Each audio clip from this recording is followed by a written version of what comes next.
ये मेरी बेटी मुझे नज़र आ रही है। बस खुदारा कोई भी अपनी बेटी के रिश्ते इस तरह मत करे। ये निकाह बहुत अच्छी चीज़ है। क्या होता था ससुराल में ऐसा जो आपको इस नहज पर ले आया कि आप पूरी दुनिया के सामने बैठ के बता रही हैं? पहले साथ ही उसने मतलब कि कमरे में बंद कर देना, हाथ बांध देना, मोबाइल रख लेना। वो ज़हनी मरीज़ था, कोई पागल था? ज़हनी मरीज़ था, वो नशे करता था, वो काफ़ी लड़कियों के भी साथ उसका था। आपकी सास भी यकीनन होगी, ससुर भी होगा, नंदे भी होगी और लोग भी होंगे, तो उनको नहीं कभी आपने बताया कि मेरे साथ ये किस तरह का रवैया इस्तेमाल करता है? मैंने अपनी सास को बताया, उनको बोले तो वो भी उसी की साइड लेती थी। उसकी बहनों को बताया, नहीं हम कहती थी नहीं आप, वो हमारा बेटा ऐसा नहीं है। तो उसने काफ़ी मतलब खाना में भी मुझे भी नशे मिला के उसने मुझे भी दिया। आपको भी वो नशा करवाने की कोशिश करता था? हाँ जी। अस्सलाम वालेकुम नाज़रीन, मैं हूं एडी मलिक और आज इस वीडियो को देखने के लिए आपको बड़े जिगरे की ज़रूरत है, क्योंकि ये वीडियो हर उस घर की कहानी है जो यकीनन हर कोई सामने आकर नहीं बता सकता। ये दोनों माँ बेटियाँ जिन्होंने अपनी बेटी की हंसी खुशी शादी की, लेकिन शादी के अगले ही दिन इनकी बेटी के साथ क्या हुआ। लेकिन इस बेटी ने अपनी माँ बाप की इज़्ज़त, अपनी इज़्ज़त बचाते हुए इसने अपने ससुराल में हर किस्म का जुल्म सहा। लेकिन जब हद से ज़्यादा हो गया तो फिर उसके बाद इसने अपनी माँ को बताया, इसने अपने बूढ़े बाप को बताया। तो यकीन करें कि आज इस वीडियो को रिकॉर्ड करते हुए मुझे भी बहुत ज़्यादा तकलीफ़ हो रही है कि आखिरकार निकाह के लिए हम अपनी बेटियों को किस तरह से कत्लेआम उनका करवाए जा रहे हैं, किस तरह से उनके साथ ज़्यादती हो रही हैं, कोई पूछने वाला नहीं है। एक बेटी की ये माँ है, छोटी सी बच्ची, जिसकी खाला ने ज़बरदस्ती अपने किसी जानने वालों से पैसे लेकर इसका निकाह करवा दिया। फिर इसके साथ उस घर में क्या कुछ होता रहा, ये सारी कहानी आपको खुद बताएगी कि मेरे साथ मेरे ससुराल में मेरे शोहर ने क्या क्या जुल्म ढाए और फिर आखिरकार इस वजह से मैंने इनसे अलहदगी इख्तियार कर ली कि आखिरकार मेरी ज़िंदगी है और मेरे साथ एक नन्ही जान भी है। इसने क्यों इतना बड़ा फ़ैसला लिया, क्यों नहीं इसके घर वालों ने तहकीकात की कि हम जिसके हवाले अपनी बेटी कर रहे हैं वो इस काबिल भी है कि नहीं है। आइए इनसे बात करते हैं। अस्सलाम वालेकुम। वालेकुम सलाम। क्या हुआ था और कब आपकी शादी हुई? शादी 3 साल पहले हुई थी। अच्छा, 3 साल पहले शादी हुई थी। आंटी ने करवा दी थी, खाला ने। अच्छा, तो आपने लव मैरिज की थी या अरेंज मैरिज हुई? अरेंज मैरिज थी। अच्छा, अरेंज मैरिज हुई थी। जी। तो कैसे फिर वहाँ पर हालात रहे कि आज आपको पूरी दुनिया के सामने आके ये बताना पड़ रहा है कि मेरे साथ ससुराल में क्या होता रहा?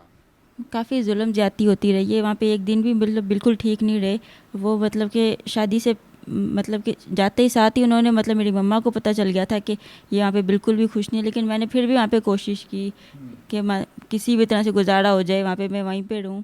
आपने अपने घर वालों को परेशान करने की कोई कोशिश नहीं की, ना उनको बताया कि मैं यहाँ पर किस हाल में हूँ? जी बिल्कुल नहीं बताया। लेकिन फिर भी उन्हें मम्मा को तो पता चल गया था कि वो मतलब कहती थी कि नहीं वहाँ पे खुश नहीं हो। क्या होता था ससुराल में ऐसा जो आपको इस नहज पर ले आया कि आप पूरी दुनिया के सामने बैठ के बता रही हैं? जी मतलब पहले साथ ही उसने मतलब कि कमरे में बंद कर देना, हाथ बांध देना, मोबाइल रख लेना साथ। वो ज़हनी मरीज़ था, कोई पागल था? ज़हनी मरीज़ था, वो नशे करता था, वो काफ़ी लड़कियों के भी साथ उसका था। आपके घर वालों ने जब आपका रिश्ता तय किया था और इसकी तहकीकात नहीं की थी कि ये लड़का किस तरह का है, इसकी नेचर कैसी है? नहीं, वो मम्मा काफ़ी बीमार थी, वो बिल्कुल भी ठीक नहीं, वो तो बेड से बिल्कुल लगी हुई थी। तो खाला ने बोला था कि नहीं मैं आपकी काफ़ी मैं आपको मतलब आपको मैं आपकी मम्मा बीमार है, उनकी ज़िंदगी का आपका फ़र्ज़ अदा करवा देती हूँ। फ़र्ज़ अदा कर देती हूँ, तो मैं आपका रिश्ता करवा देती। तो मतलब कोई भी घर में से नहीं, भाई वगैरह कोई भी नहीं मान रहा था। क्या नाम था आपके इस जालिम शोहर का? अली था उसका नाम। अली आपके साथ प्यार नहीं करता था? नहीं बिल्कुल भी नहीं। मतलब कि अरेंज मैरिज थी तो उसके साथ ही वो मतलब कि काफ़ी जुल्म के अपने मम्मा के घर नहीं जाना, अपने वहाँ पे जाके नहीं रहना। तो आपके ससुराल में आपकी सास भी यकीनन होगी, ससुर भी होगा, नंदे भी होगी और लोग भी होंगे, तो उनको नहीं कभी आपने बताया कि मेरे साथ ये किस तरह का रवैया इस्तेमाल करता है? मैंने अपनी सास को बताया, उनको बोले तो वो भी उसी की साइड लेती थी। उसकी बहनों को बताया, नहीं हम कहती थी नहीं आप, वो हमारा बेटा ऐसा नहीं है। तो उसने काफ़ी मतलब खाना में भी मुझे भी नशे मिला के उसने मुझे भी दिया। आपको भी वो नशा करवाने की कोशिश करता था? हाँ जी। किस किस्म का वो नशा करता था? नशा हर किस्म का वो करता था। फिर उसके बाद उसने मेरे जिस्म पे निशान थे। मारता था वो आपको? मारा है, पीटा, उसने एक्सीडेंट तक करवाया। रोड पे मैं गिरी हुई थी, मेरा फ़ोन भी वहाँ घर वालों को कॉल की कि यहाँ पे ऐसे एक्सीडेंट करवा के, उसे पूछा भी नहीं। फिर उसके बाद मैं प्रेग्नेंट थी।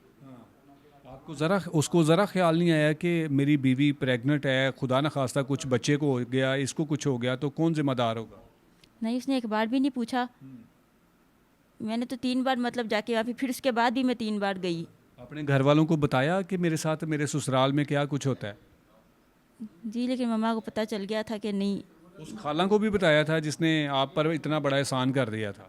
उनको भी पता था, उन्होंने तो एक बार पूछा भी नहीं।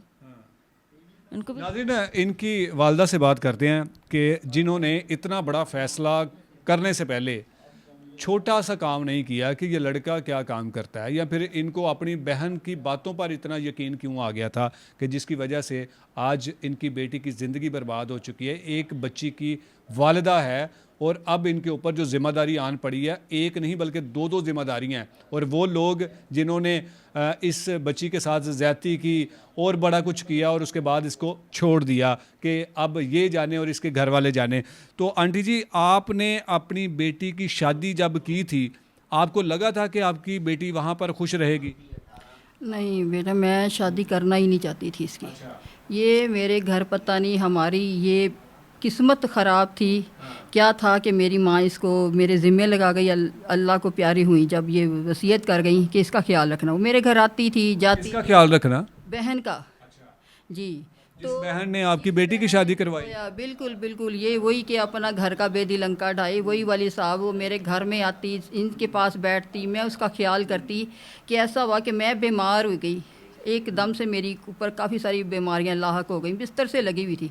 उसने बच्चों का कहा जी अच्छा वो क्या कहते हैं, तुम्हारा मैं अच्छा कराती हूँ, छोड़ो तुम्हारी अम्मी को कल कुछ हो जाए फिर तुमने मर जाना, मुझे ऐसा कहना फ़र्ज़ अदा कर दो। मुझे नहीं पता था उसका आदमी रिश्तों के काम करता है। इसके अंडरग्राउंड वो अपना कोई कारोबार करना चाह रही है कि उस बच्चों से उसने पैसे लेने। इस तरह का हमें मतलब लड़के की तारीफ़ें, ये वो। आपकी बेटी की जिसके साथ शादी उन्होंने करवाई, उनसे पैसे लिए हुए थे आपकी बहन ने? पैसे लिए हुए थे, मुझे नहीं पता था वो पैसे लेके रिश्ता करा। आपने कोई जुर्म किया था, कोई उसका कुछ बिगाड़ा था अपनी बहन का जिसने आपकी बेटी की ज़िंदगी तबाह कर? हाँ, बस इसी तरह ये कि जैसे हमने कोई उसका जुर्म किया, वो उसका कारोबार अपना करना चाह रहा था। मैं नहीं पता था वो आती है हमारे घर किस नीयत से आती है। मुझे कभी शक नहीं हुआ कि वो इनके पास आके बैठती थी, क्या कहती थी। इतना वो पीछे पड़ी, इतना वो पीछे पड़ी कि उसने वो रिश्ता किस तरह करवाया हमें खुद समझ ना आई। लेकिन जैसे ही हुआ है ना वो, तो हमारे दिल को नहीं लगा था। दूसरे दिन ही बच्ची मैंने देखी, मैंने कहा मुझे ठीक नहीं लग रहा ये। अपने बच्चे को तो माँ पहचानती है ना, ये अभी बच्ची इतनी टेंशन में है। ये जो मेरे घर की बड़ी लाडली और सबसे हंसमुख बच्ची थी, बोलती आज ये ऐसी चुप हो गई। ये अपने आप को अभी इस तरह आपको बता नहीं पा रही कि जो जो ये सह के आई है। इतना कुछ हमने इसको दिया, जो जहेज कुछ, तो इस तरह बेड पे इसको नहीं सुलाता, इसको ज़मीन पे फर्श पे मोबाइल इसके हैक कर लिए, हर वो चीज़, इनको मारना कूटना, इसको हर वो नशा करता था, लड़कियों से खुलेआम इस तरह बात करता था। और जो काम बताया गया कि ये करता है लड़का, वो करता है, वो कुछ भी नहीं करता था। आपने अपने दमाद से पूछा नहीं कि आप क्यों, हमारी तबीयत इस तरह की क्या? इतनी बार हमने पूछा बेटा हमारे घर में कोई और बच्चियाँ तो नहीं है, तुम भी हमारे लाडले हो, मेरे बेटे हो। इतना समझाने मतलब कोशिश की। 2 घड़ी में ऐसा था नहीं नहीं नहीं नहीं। दूसरी जैसे ही इस बच्ची को माफ़ी तलाफ़ी करके घर लेके जाता ना, फिर वही चीज़। बल्कि वो नहीं, उसके घर उसमें साथ उसकी माँ बहनें सारी मुलव्वस होती थी। इसके जिस्म पे निशान हमें नज़र आते। इस लाहौर शहर के अंदर थी कि वो क्रॉस करके इसको कहीं और ले जाता था तो माँ के पास नहीं लाता था, ना फ़ोन पे बात कराता था। वो जाने क्या चाहता था कि इसको कहीं वो कर देना चाहते थे। हमें ये पता चला।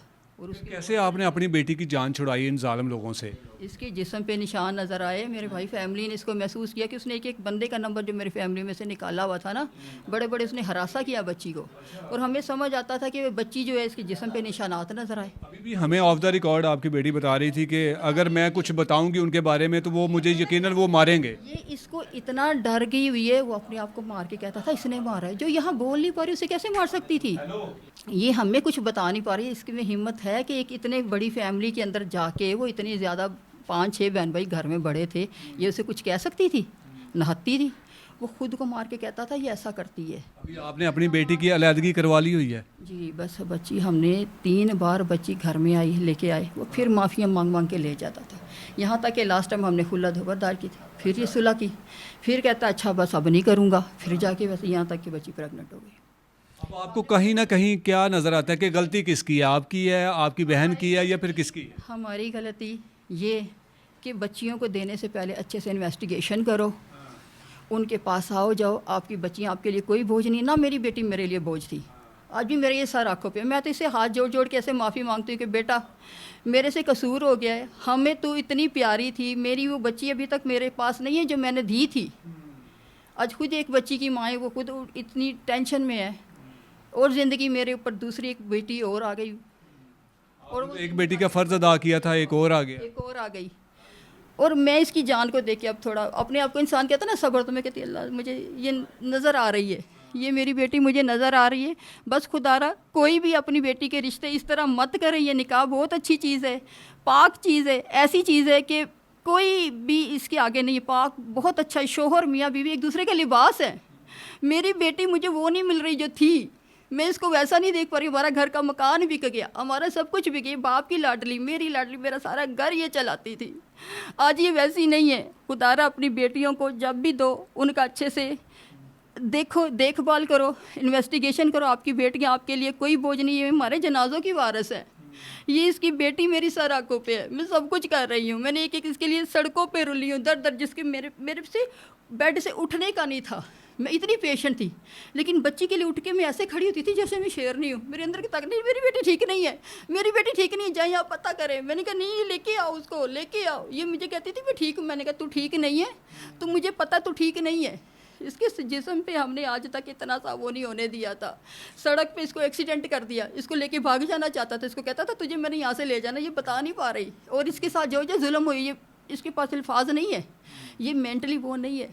हमें बताया कि डॉक्टर ने कि इसको यहाँ तक नशा चक्री है। अभी पूछती है कि माँ मेरा क्या कसूर था, मेरा क्या जुर्म था? अम्मी आपने, मैंने बोला बेटा देख मैं तेरे आगे माफ़ी मांगती हूँ, तेरी मैं मुजरिम हूँ, तो मुझे माफ़ कर दे। बेचारी बहुत साबर है, इतनी साबर है कि माँ मैं पता नहीं बोझ नहीं, पता नहीं मेरे बाप इस काबिल ही थे, मेरे रिश्ता ऐसे क्यों हो गया।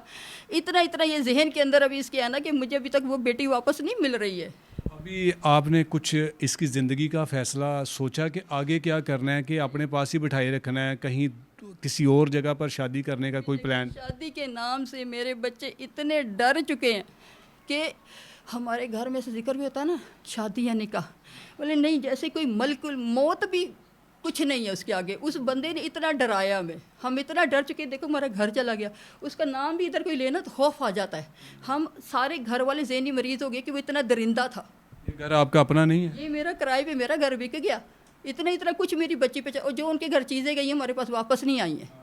आपको पता है बेटियों से बढ़ कुछ होता है माँ बाप को, ये भी दे दो, ये भी दे दो, मेरी कौन सी ज़्यादा थी, सारा कुछ चला गया।